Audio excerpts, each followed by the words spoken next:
Pointe-Noire, Canal Olympia, Pita. Tapis rouge, affiche grand format.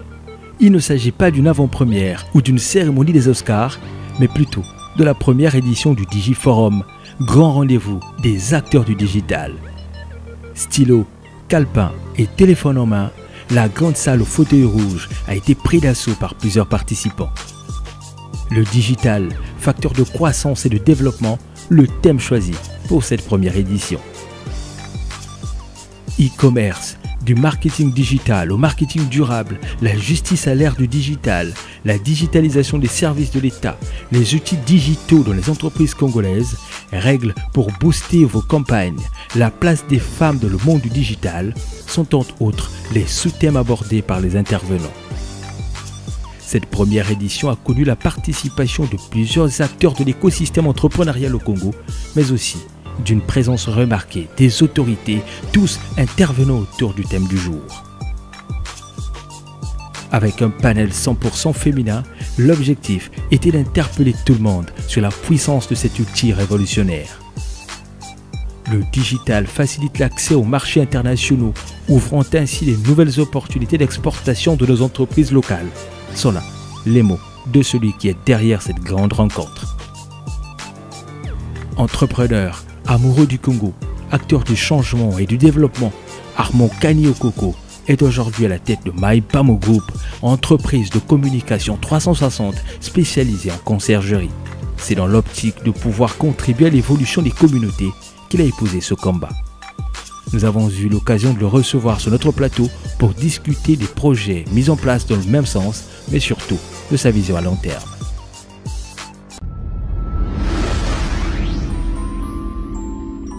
Créer une entreprise rentable tout en étant au service de la communauté. Dans le monde aujourd'hui, l'Internet ou encore le digital a pris la place. Cet outil est révolutionnaire et est arrivé au Congo-Brazzaville depuis un moment. Et pour ce faire, des acteurs tels que M. Armand Kaniokoko, bonjour et bienvenue. Bonjour Emmanuel Kété. Ont décidé de s'investir dans ce domaine-là. Et nous avons donc suivi un reportage pour la première édition du Digiforum. Armand Kaniokoko, très bien organisé, tellement bien structuré, qu'on peut se demander en combien de temps on a pu réaliser tout ça. Combien de temps ça prend pour réaliser un tel événement? En réalité, ça peut prendre beaucoup de temps. Oui. Mais mon équipe et moi, nous avons essayé de relever le challenge. Et on l'a fait à peu près, on va dire, en 2 mois et demi. On a commencé, l'idée à germer, et, enfin, ça est passé par la tête. Et 2 mois et demi après, on s'est retrouvé dans la salle de Canal Olympia. Olympia, oui. Voilà. Très bien.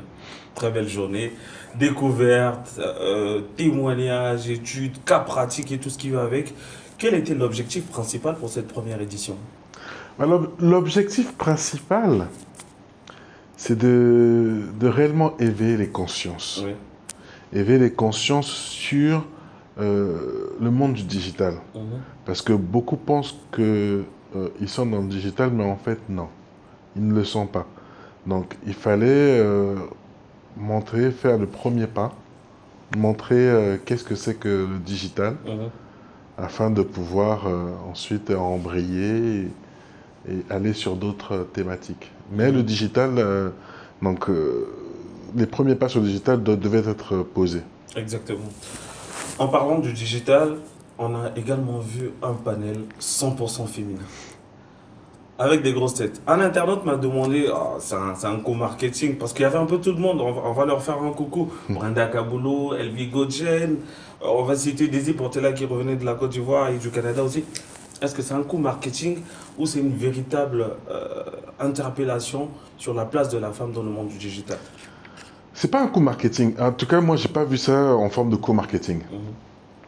Ce panel 100% féminin, je me suis dit qu'il fallait le faire pour montrer que la femme peut également être acteur dans tous les domaines. Et puis il faut dire que c'est vrai qu'on a choisi des porte-voix. Oui. On a choisi des porte-voix qui vont nous aider à divulguer ce message. Comme vous l'avez dit, nous avons eu Daisy Portela, du Cœur des Femmes, qui est venue d'Abidjan. Nous avons eu Brenda Kabulo, Oui. Elvie Gauthienne, Clémence Koubemba et Précio Koutou. C'est-à-dire qu'on a choisi ces porte-voix parce que on a besoin que la femme prenne conscience qu'elle peut aussi avancer et faire quelque chose dans le digital. Très bien, très bien, très bien. En parlant de la femme, en dehors de la femme, nous avons également vu des autorités politiques. Nous sommes au Congo. La réalité dit, ou encore elle veut, que l'homme politique n'est pas assez accessible. Il est dans son bureau, il est dans ses histoires politiques. Mais comment se crée ce lien et comment est-ce que vous faites pour prendre l'homme politique, je parlais notamment de l'autorité, M. Prince Baramboula, qui était là, comment est-ce que se crée ce lien et comment arriver jusqu'à ce qu'à venir intervenir dans ce panel qui était consacré et selon la thématique? Alors, j'ai envie de dire, c'est que l'honorable Prince Baramboula a accepté de venir participer à ce panel parce que je pense qu'il se retrouve. Il faut quand même dire qu'on est dans l'ère du digital, enfin dans un ère où le digital est un outil indispensable. Et lui, je pense qu'avec le projet de loi qu'il veut porter, qu'il aimerait qu'il naisse, enfin, oui, au niveau de l'Assemblée nationale, je pense que c'était un moyen aussi pour lui de venir montrer l'importance du digital. Mais on n'avait pas que lui. On avait aussi Monsieur Guy Roland Timba, Oui. qui est le directeur général de l'ADN, qui est l'Agence de développement de l'économie numérique, lui aussi qui est venu pour pouvoir rehausser donc cet événement. Parce qu'il faut quand même dire qu'aujourd'hui, l'ADN, donc l'Agence de développement de l'économie numérique, est garant du numérique au Congo. Donc il fallait absolument qu'il vienne pour pouvoir intervenir et montrer à cette jeunesse ou à cette population l'intérêt du numérique, l'intérêt du digital pour que on ait une économie, comme j'ai pu dire dans mon propos, une économie forte, une économie durable. Parce qu'aujourd'hui, nous devons essayer de diversifier aussi nos revenus. Je parle là, quand je dis ça, je parle au niveau du pays. Et le digital peut beaucoup aider dans ce sens-là. Il ne faut pas qu'on néglige cette ressource. Et le thème sur lequel ils ont intervenu, c'est bien précisé, la digitalisation des services de l'État. Exactement. Revenons sur le terrain. Est-ce que aujourd'hui les services de l'État sont vraiment digitalisés? Est-ce qu'on sent un changement? C'est un problème, c'est un véritable problème. C'est un véritable problème. Aujourd'hui, on peut se rendre compte que l'État n'est pas totalement digitalisé. Quand on se retrouve à avoir des bulletins de paie de certains fonctionnaires qui sont mis dans des paquets d'arachides, ça veut simplement dire qu'on a rien n'est digitalisé. Tout est encore à l'état papier. Et qu'est-ce qu'on fait de ces papiers-là? Au bout d'un moment, il faut s'en débarrasser. On les jette. Et quand on les jette, enfin, la plupart du temps, certaines personnes les revendent. Donc, on a un véritable problème à ce niveau-là. On a un véritable problème. Digitalisation des services de l'État, pays, économie et tout ce qui va avec, par rapport à d'autres pays qui ont opté pour le digital, sommes-nous en retard? Oui, je pense que nous sommes en retard. Mais oui, c'est vrai, nous sommes en retard, mais il y a quand même certains progrès qui sont en train d'être faits. Mais je continue à dire que nous sommes en retard. D'où il était important Il est très important d'interpeller, de mettre les bases du digital, les bases avec le Digiforum sur le digital. C'était la première édition. Ça s'est très bien passé. Ça ne va pas s'arrêter là, ça va continuer. Ça va devenir un rendez-vous annuel. Qu'est-ce qu'on peut attendre pour la deuxième édition? Alors, déjà, avant même la deuxième édition, nous avons établi un certain calendrier d'événements que nous ferons pendant l'année. Je peux vous dire déjà le premier événement qui va arriver, ce sera un concours de codage. D'accord. Ce sera un concours de codage que nous allons mettre en place à très court terme, toujours sur le label Digiforum, afin de nous permettre de pouvoir préparer cet événement. Et pour vous dire que cette année, on a fait ce qu'on a pu faire en 2 mois. Là, on a 1 an. Oui, devant nous. Ouais. Je pense qu'on va faire très fort. Je pense, à mon humble avis, qu'on va faire beaucoup mieux. Exactement. Aujourd'hui, le digital est un langage commun pour beaucoup des entreprises, des partenaires, pour la majorité de tout le monde.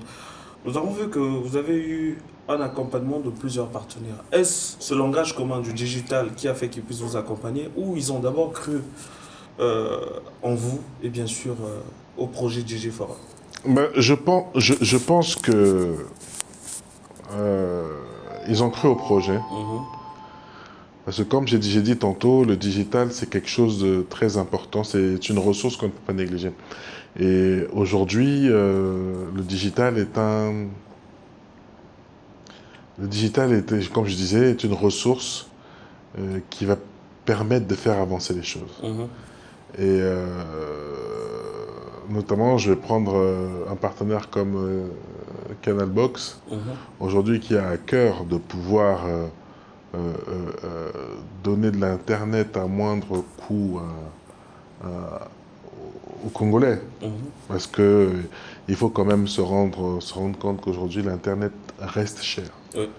L'Internet reste cher et nous sommes dans une démarche où nous espérons, nous voulons, nous tenons à ce que les coûts Internet baissent. Parce que c'est un frein énorme à toutes les personnes qui veulent entreprendre dans le digital. Parce que voilà, tout le monde n'a pas les moyens de s'acheter une connexion à Internet. Et nous essayons de voir, de pousser, donc, par exemple, Canalbox, ou les autorités locales à pouvoir baisser le coût d'Internet. Parce que c'est très important. C'est très important. C'est un frein au développement du numérique.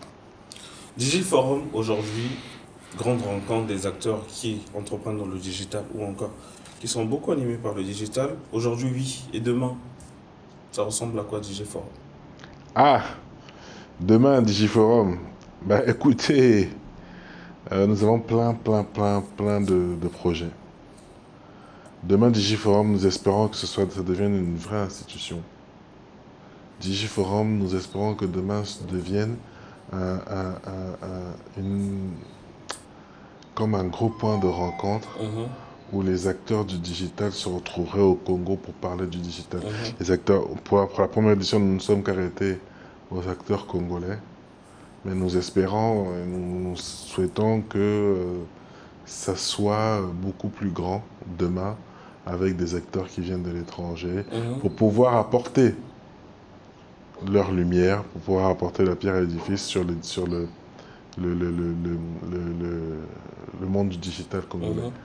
Je ne dis pas que nous avons des lumières au Congo. Nous avons des gens qui sont très forts dans le digital. Mais nous avons aussi toujours besoin des autres pour pouvoir se parfaire. Voilà. Les jeunes aujourd'hui qui représentent 70% de la population congolaise étaient au cœur de ces échanges et de ces formations. Mais en allant sur le terrain, est-ce qu'ils prennent vraiment conscience de cet outil puissant et révolutionnaire? Malheureusement non. Malheureusement non pour certains. Pour certains oui, pour la plupart non. Parce que les gens pensent qu'aujourd'hui, le digital, on dit je suis dans le digital, on administre 2-3 pages de réseaux sur les réseaux sociaux, donc on se dit acteur du digital. Bon, oui, mais le digital c'est vaste. Le digital c'est vaste, on a la gritech, on a la fintech, on a plein de choses aujourd'hui qui nous permettent de pouvoir parler du digital. Et les gens pensent qu'aujourd'hui, le digital, c'est faire administrer des pages Facebook, Instagram. Non, ce n'est pas que ça. C'est vaste. Et c'est pour ça que j'appelle les gens à faire beaucoup plus de recherches. Les jeunes d'aujourd'hui ne cherchent pas, ils espèrent que l'information arrive à eux. Non, il faut chercher. Il faut absolument chercher. Pour ceux qui sont inclus dans le digital, plusieurs acteurs, quel est le message que vous pouvez leur passer? Développez-vous. Venez au combat. Allez au charbon. Cherchez. Le digital, ça évolue tous les jours. Le digital, il y a toujours des mises à jour. Soyez à l'affût de l'information. N'attendez pas que l'information... Et c'est souvent quand on attend que l'information arrive et que tout passe à côté. Soyons à l'affût de l'information. C'est très important. Très bien, très bien, très bien. Je rappelle que vous êtes également à la tête de MyPaMo, qui est une agence de communication 360, mais également spécialisée dans la conciergerie. Quels sont vos objectifs à long terme aujourd'hui, avec toutes vos structures, avec Digiforum, avec MyPaMo, avec tout ce qui va avec? Alors, comme j'ai dit tantôt, on a beaucoup de projets. Après, dire qu'on aimerait être les leaders dans toutes nos structures, je dirais pas ça, parce que voilà, le soleil brille pour tout le monde. Mais ce dont nous espérons, c'est de pouvoir toujours apporter satisfaction à nos clients. Parce que nous plaçons le client au centre de notre intérêt. Parce que c'est le client qui fait que nous puissions vivre. Exactement. Exactement, exactement. Nous arrivons donc à la fin de cette interview. C'était un plaisir pour nous de vous recevoir sur ce plateau de Jeune Émergent Magazine. Quel est votre dernier mot? Mon dernier mot, déjà j'ai dit merci à Emmanuel Kété, comme j'ai pu le dire souvent sur mes réseaux sociaux, pour cet accompagnement multiforme.